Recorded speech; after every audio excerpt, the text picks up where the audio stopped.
Hello friends, मैं teacher Sangeeta Singh आप सभी का मैं अपने YouTube channel teacher Sangeeta Singh में स्वागत करती हूँ।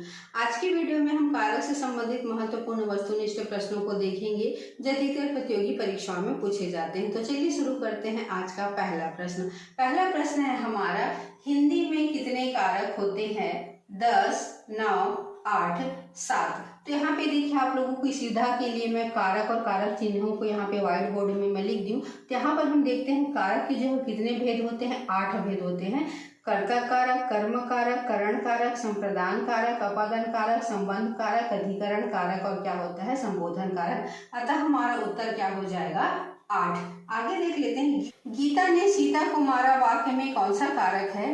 कर्ता कारक, कर्म कारक, करण कारक, अपादान कारक। तो यहाँ पे देखिए मारना क्या है? क्रिया है और मारने का कार्य किसके द्वारा किया जा रहा है? गीता के द्वारा किया जा रहा है। चूंकि यहाँ पे जो कार्य जिसके द्वारा किया जाता है उसे हम क्या कहते हैं? कर्ता कारक कहते हैं। तो यहाँ पे गीता के द्वारा क्या किया जा रहा है? मारने का जो है वो कार्य किया जा रहा है। अतः यहाँ पे जो है वो जो कारक है वह कौन सा कारक है? कर्ता कारक है। साकेत ने पुस्तक पढ़ी होगी वाक्य में प्रयुक्त कारक है कर्म कारक, अधिकरण कारक, करण कारक, कर्ता कारक। तो इसको हम दो तरीके से पहचान सकते हैं। एक तो हम जो है पहला इसमें जो विभक्ति चिन्ह लगा हुआ है उसे पहचान सकते हैं कि यहाँ पे देखिए ने विभक्ति चिन्ह लगा हुआ और ने विभक्ति चिन्ह किसका है? कर्ता का है। तो यह क्या हो जाएगा? कर्ता कारक हो जाएगा। इसको दूसरे तरीके से भी हम पहचान सकते हैं, जैसे साकेत ने पुस्तक पढ़ी। जो पढ़ने की क्रिया है वो किसके द्वारा की जा रही है? साकेत के द्वारा की जा रही है। और जो क्रिया करता है उसे हम क्या कहते हैं? कर्ता कारक कहते हैं। अतः इसका ऑप्शन हमारा क्या हो जाएगा? कर्ता कारक हो जाएगा। तो इस तरीके से हम इसको भी क्या कर सकते हैं? पहचान सकते हैं। इसलिए इसका उत्तर हमारा क्या हो जाएगा? कर्ता कारक हो जाएगा। ओ और के लिए किसका कारक चिन्ह है? कर्म कारक, संप्रदान कारक, संबंध कारक, करण कारक। यहाँ पे देखिए कर्म कारक, कर्म कारक का जो कारक चिन्ह होता है वह क्या होता है? को होता है। संप्रदान कारक का जो कारक चिन्ह होता है वह क्या होता है? को के लिए। अतः इसका उत्तर हमारा क्या हो जाएगा? संप्रदान कारक। साथ ही जो संबंध कारक है, संबंध कारक का जो कारक चिन्ह होता है वह क्या होता है? का, की, के, रा, री, रे, ना, नी, ने होता है। और करण कारक का जो कारक चिन्ह होता है वह क्या होता है? से, के द्वारा होता है। इसलिए इसका उत्तर हमारा क्या हो जाएगा? संप्रदान कारक। अगला प्रश्न, निम्नलिखित में से किस वाक्य में कर्म कारक है? वह दिन में आएगा, भूखों को खाना खिलाओ, गंगा हिमालय से निकलती है, रामू कुत्ते से डरता है। तो सबसे पहले हम ये जान लेते हैं कि कर्म कारक किसे कहा जाता है। तो कर्म कारक किसे कहा जाता है? संज्ञा व सर्वनाम का वह रूप जिस पर क्रिया का फल पड़े उसे हम क्या कहते हैं? कर्म कारक कहते हैं। और कर्म कारक का जो कारक चिन्ह होता है वह क्या होता है? को होता है। अब हम इन वाक्यों में देखते हैं जो हमने परिभाषा बोला है वह इसमें सही आता है कि नहीं आता है।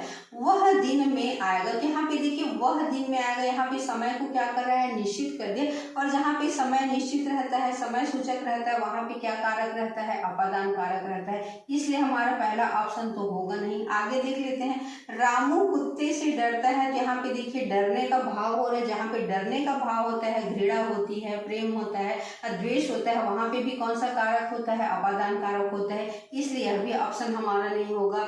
गंगा हिमालय से निकलती है। यहाँ पे देखिए आरंभिक बिंदु से हो रहा है कि गंगा कहाँ से निकलती है? हिमालय से जो है वो निकलती है। यहाँ पे अलग होने का भाव हो रहा है, इसलिए अभी क्या है? जो है वो अपादान कारक है। एक लास्ट हमारा बच गया, भूखों को खाना खिला। तो यहाँ पे देखिए खाना खिलाने का जो फल है वह किस पर पड़ रहा है? भूखों पर पड़ रहा है। अतः जो है वो कर्म कारक की परिभाषा के अनुसार से हमारा दूसरा ऑप्शन क्या हो जाएगा? सही हो जाएगा। भूखों को खाना खिलाओ, मतलब जो भूखे हैं उनको खाना खिलाएंगे। तो खाना खिलाने का जो कर्म है उनका फल किस पर पड़ रहा है? भूखों को पड़ रहा है, भूखों पर पड़ रहा है। अतः जो है वो यह क्या है?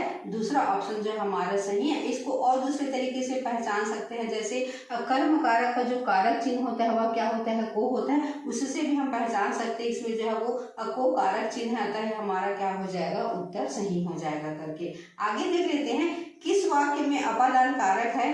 वह गाड़ी से गिर गया, वह कल जम्मू से लौटा है, हिमालय से गंगा निकलती है, उपरोक्त सभी। यहाँ पे देखिए वह गाड़ी से गिर गया। तो यहाँ पे गाड़ी से अलग होने का भाव प्रकट हो रहा है। अतः यहाँ पे क्या है? अपादान कारक है। वह कल जम्मू से लौटा है, तो वह जम्मू से लौटा है मतलब जम्मू से क्या हुआ है, अलग हुआ है, तो यह भी क्या है जो है वो अपादान कारक है। हिमालय से गंगा निकलती है, तो हिमालय आरंभिक बिंदु से हो रहा है, मतलब हिमालय से जो है गंगा निकलने का कार्य कर रही है, अतः जो है यहाँ से भी अलग होने का भाव प्रकट हो रहा है, अतः यहाँ पे भी क्या है, अपादान कारक है। तो जो हमारा चौथा ऑप्शन है उपरोक्त सभी, यही क्या हो जाएगा, असही हो जाएगा। तोता डाली पर बैठा है कारक है करण कारक, संप्रदान कारक, अधिकरण कारक, कर्ता कारक। तो सबसे पहले अगर इस तरीके से प्रश्न अगर हमको सॉल्व करना हो तो सबसे पहले हमको क्या करना चाहिए, कारक चिन्हों को जो है पहचानना चाहिए। तो यहाँ पर जो कारक चिन्ह है वह क्या है, पर है, और पर कारक चिन्ह जो है वह किसका है, अधिकरण का जो है वो क्या है, पर कारक चिन्ह है। तो एक दृष्टि से जो है वो हमारा उत्तर तो अधिकरण कारक हो जाएगा।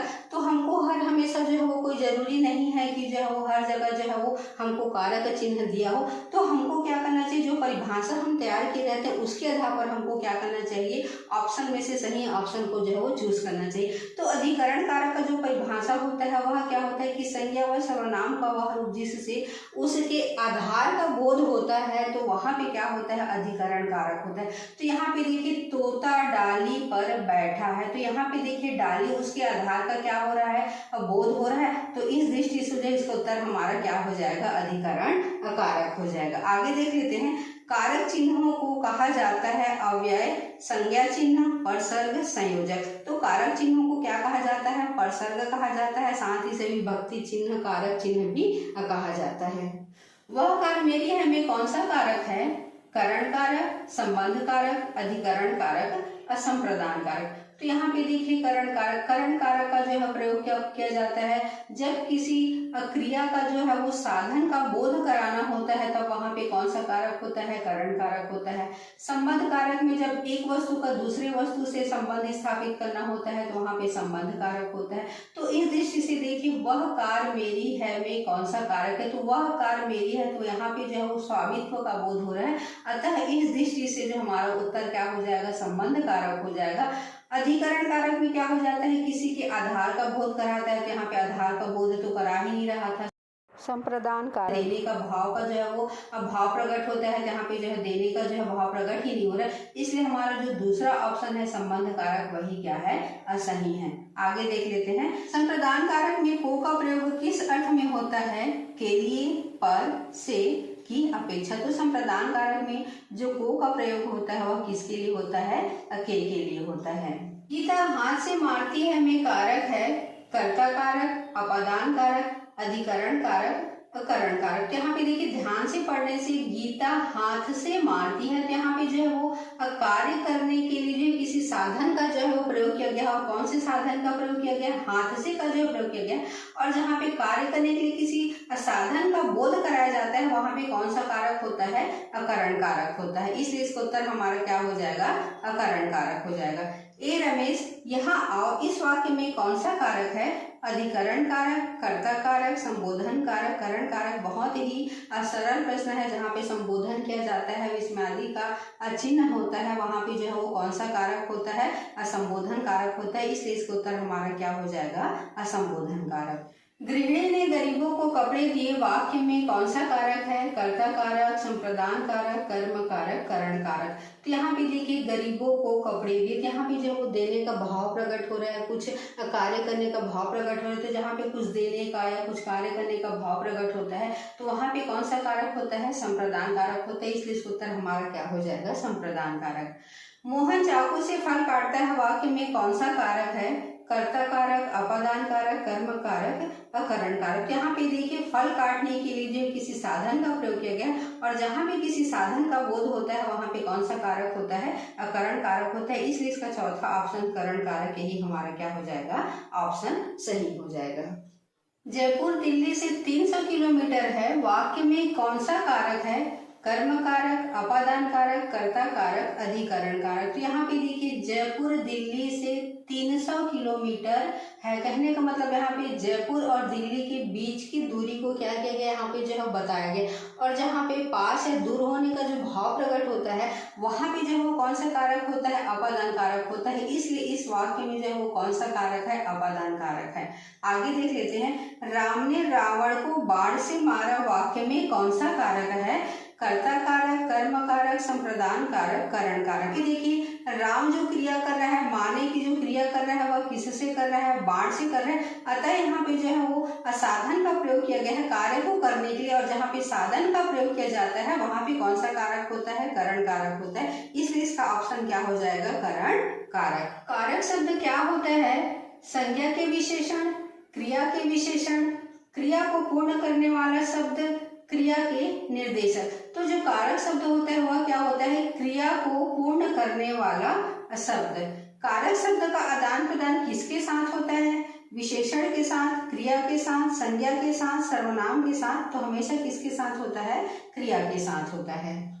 चारपाई पर दादाजी बैठे, इस वाक्य में चारपाई किस कारक में है, करण कारक, संप्रदान कारक, अधिकरण कारक, कर्म कारक। तो यहाँ पे देखिए दादाजी जो बैठने की क्रिया कर रहे हैं उसका आधार क्या है, चारपाई, और जहाँ पे आधार का बोध होता है वहां पे कौन सा कारक होता है, अधिकरण कारक होता है। इसलिए इसका ऑप्शन हमारा क्या हो जाएगा, अधिकरण कारक। रमेश छत से गिर गया, इस वाक्य में कारक है संबंध कारक, अपादान कारक, करण कारक, संप्रदान कारक। तो हम जानते हैं कि जहाँ पे अलग होने का भाव होता है तो यहाँ पे छत से जो है वो अलग होने का भाव हो रहा है रमेश का, इसलिए यहाँ पे जो है वो कौन सा कारक है, अपादान कारक है। तो इस प्रकार से आज जो है मेरे द्वारा अब 20 वस्तुनिष्ठ प्रश्नों को सॉल्व कराया गया है।